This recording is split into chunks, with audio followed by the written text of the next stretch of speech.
First மிஷினை ஒவ்வொரு time daily நீங்கள் மிஷினை ஆரம்பிக்கிறதுக்கு முன்னாடி ஃபுல்லாகவே எல்லாமே தொடச்சிருங்க. ஏன்னா ஹோட்டலுக்கு போகிற விஷயம், அதனால் சின்ன சின்ன விஷயம் கூட இன்ஃபெக்ஷன் வர்றதுக்கு வாய்ப்பு இருக்குது. பிளேடு போடுறப்போ இதை லூஸ் பண்ணிவிட்டு பெல்ட்டை போட்டுக்கோங்க.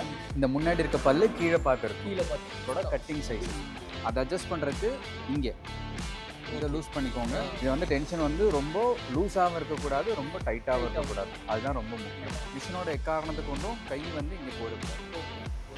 மிஷினை விட இங்கே பிடிச்சிக்கோங்க. கையை பிடிச்சிட்டு இப்படி பிடிச்சிக்கோங்க. பிடிச்சிட்டு இங்கேருந்து இப்படி தள்ளுங்க.